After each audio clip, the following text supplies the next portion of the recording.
Good morning and welcome to the Morning Bell. I'm Robert, joined by Lizzie and Steve. It's Thursday, April 23rd, 2026, and we're seeing some significant cross-currents in the markets as energy volatility meets strong earnings and shifting investor sentiment. Lizzie, what are the main themes you're seeing in today's news?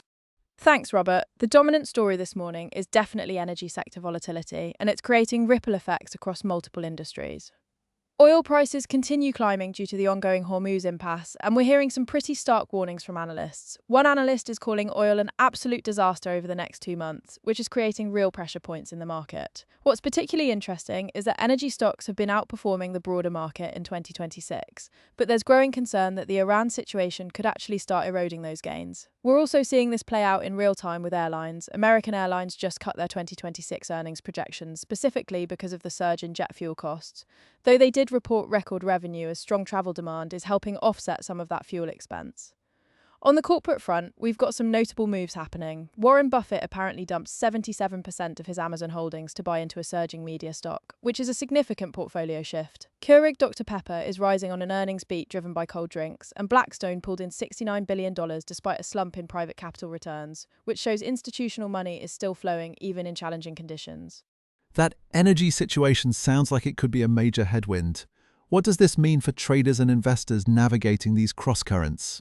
The key takeaway here is selectivity and sector rotation. We're seeing this bifurcated market where energy strength is creating weakness elsewhere, particularly in transportation and consumer discretionary sectors that are sensitive to fuel costs. The CNBC survey data is revealing that Americans are cutting spending due to higher gas prices, and they see no relief in sight, which is a consumer sentiment warning sign. What's also concerning from a political economy standpoint is that Trump's net approval rating on the economy has fallen to the lowest of his 2 terms, according to the same survey, and his lack of focus on the economy is apparently spooking Republicans as the 2026 election looms for traders. This means you need to be thinking about hedging energy exposure and looking at companies that can pass through costs versus those that can't. Airlines that reported strong demand like American are showing resilience, but their margin compression is real. The Buffett move is also telling us that smart money is rotating into media and away from some mega-cap tech, which suggests a broader reassessment of valuations is underway.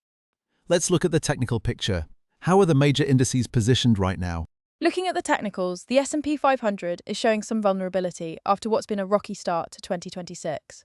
We're seeing resistance at recent highs, and with energy volatility adding uncertainty, we could see some consolidation or even a pullback in the near term. The index is caught between strong corporate earnings, which are generally supportive, and these macro headwinds from oil prices and consumer spending concerns. For the Nasdaq, we're dealing with additional pressure from the Microsoft situation where Copilot needs to get back in the air, as the Journal put it, which is weighing on sentiment around AI monetization. The tech-heavy index is more sensitive to these growth story concerns, so I'd watch for support at the 50-day moving average.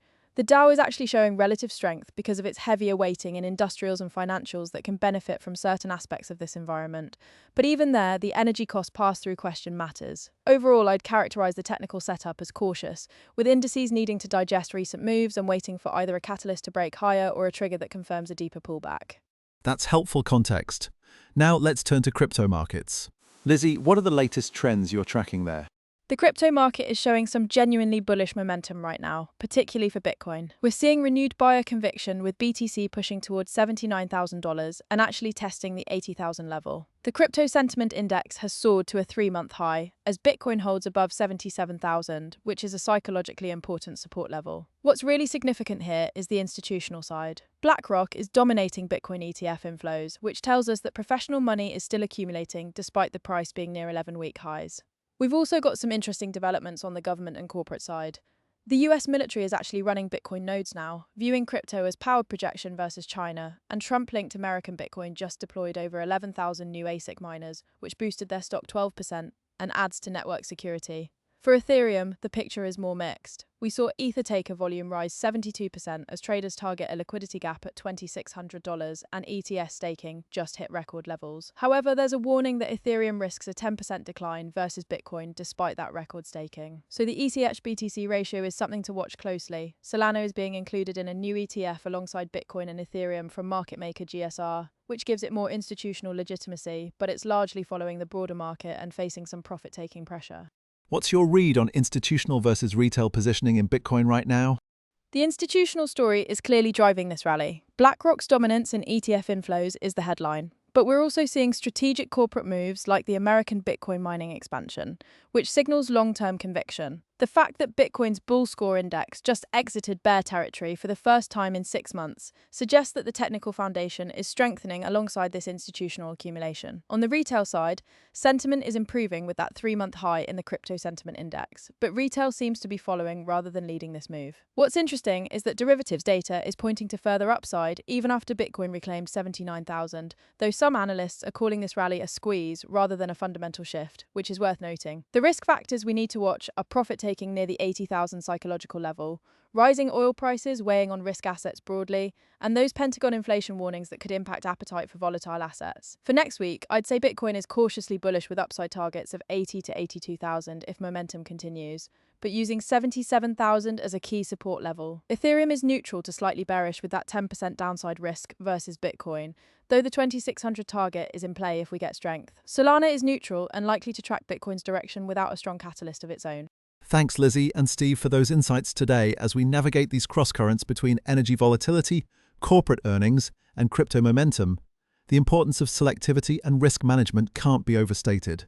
Remember, do your own research and consult with financial advisors before making investment decisions. If you found today's discussion valuable, please subscribe to the Morning Bell and join us tomorrow as we continue tracking these developing stories. I'm Robert, and we'll see you next time.